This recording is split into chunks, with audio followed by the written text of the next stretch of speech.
निर्भीड निष्पक्ष वोटांकनाचा बुलंद आवाज, राजसत्ता न्यूज।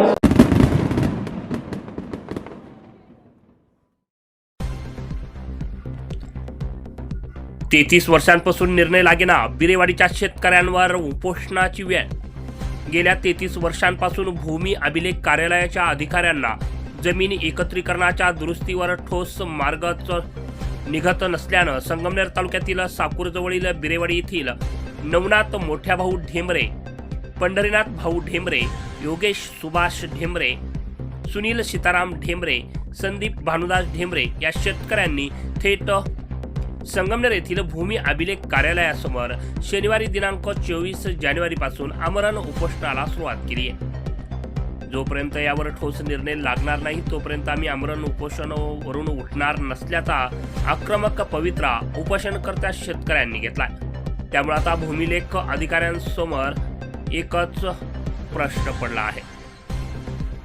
निवेदनात त्यांनी म्हटलं आहे की आमच्या बिरेवाडी येथील एकत्रीकरणाची जमीन आहे। 1993 साली आम्ही सर्वे नंबर 176, 177, 208, 211 व 212 चे गट नंबर 409, 416, 426, 427, 428, 333, 329, 334 या क्षेत्रांच्या एकत्रीकरणाची जमिनीची दुरुस्ती करण्यासाठी भूमी अभिलेख कार्यालयात प्रकरण दाखल केलंय। मात्र सदर प्रकरण भूमी अभिलेख कार्यालयात अद्यापही प्रलंबित पडून आहे। या प्रकरणासंदर्भात आम्ही जवळपास 33 वर्षांपासून भूमी अभिलेख कार्यालयात वारंवार हेलपाटे मारतो आहे, परंतु भूमी अभिलेख विभागानं कुठल्याही प्रकारे सदर एकत्रीकरणाच्या जमिनीची दुरुस्ती केलेली नाही आहे। उलट या संदर्भात संगमनेर, नगर, पुणे, नाशिक येथील भूमी अभिलेख कार्यालयात आजपर्यंत हजारो हेलपाटे आम्ही मारलेले आहेत। मात्र सदर प्रकरण फक्त भूमी अभिलेख कार्यालयातच गटांगळ्या खात आहे। उलट अधिकाऱ्यांनी तुमचा विषय मार्गी लागल, काळजी करू नका अशी उडाउडीची उत्तरं देत प्रकरण लांबणीवर पाडलं। तसेच सदर प्रकरणात कुठलाही ठोस निर्णय न झाल्यानं आमचं आजपर्यंत मोठं नुकसान झालंय, असं देखील यावेळी उपोषणकर्त्यांनी म्हटलं आहे। 33 वर्षापासून आम्ही एकत्रीकरणाचा प्रश्न जिल्हा अधीक्षक भूमी अभिलेख कार्यालय आणि संगमनेर उप अधीक्षक कार्यालय यांच्याकडे सतत पाठपुरावा करूनही आमच्या एकत्रीकरणाच्या प्रकरणाला कुठलाच प्रतिसाद भेटत नसल्याने आम्ही आज 24 जानेवारी 2026 रोजी उपोषणाला बसलेलो आहे। या प्रकरणाचा मार्ग लागल्याशिवाय आणि जिल्हा अधीक्षक आणि नाशिक आयुक्त आणि थोरात साहेब हे तिन्ही येऊन आम्हाला ठोस आश्वासन, ठोस लेखी कारवाई दिल्याशिवाय आम्ही उपोषण न सोडण्याचा निर्धार केलेला आहे।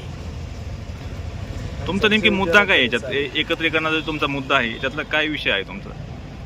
एकत्रीकरणामध्ये आमची जमीन कमी झालेली आहे, 4.5 एकर जमीन कमी होऊन आमचं मूळचं वाटप एक बाजूला झालेले, मूळचं आजोबाचं वाटप आणि एकत्रीकरणामध्ये गट दुसऱ्या बाजूला झालेले आहेत। आमचे घरे, विहिरी, डेव्हलप केलेल्या जमिनी, कोट्यवधी रुपयाचा खर्च केलेला हा गटामध्ये आमचा दुसऱ्यांकडे जात आहे।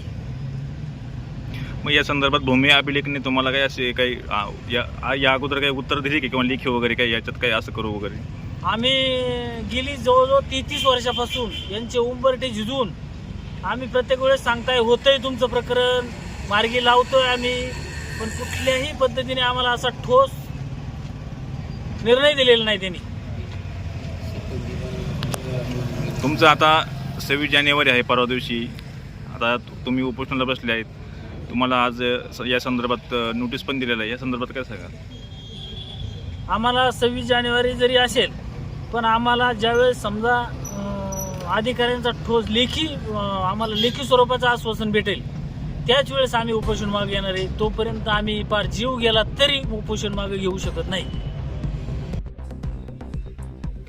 एकत्रीकरणाच्या जमिनीत आमची शेतं, घरी, बंगले आहेत, यासाठी आम्ही कोट्यावधी रुपयांची उलाढाल करून खर्च केलाय। त्यामुळे या प्रकरणाचा निर्णय लागत नसल्यानं आम्हाला आत्महत्या करण्याची वेळ आली आहे। गेल्या 33 वर्षांपासून एकत्रीकरण जमीन दुरुस्तीचा विषय सुरू आहे। शासनाच्या नियमानुसार एखादं प्रकरण एवढ्या दिवस प्रलंबित ठेवता येतं का, हा आमचा प्रश्न आहे। या प्रकरणातील भूमी अभिलेख विभागाच्या अधिकाऱ्यांमुळे 4 एकर जमीनच गायब असल्याचा आरोप उपोषणकर्त्यांनी निवेदनाद्वारे केला आहे. एकत्रीकरणाच्या जमिनीच्या प्रकरणात भूमी अभिलेख विभागाच्या अधिकाऱ्यांनी चुकीचे कागदपत्रे बनवलेत.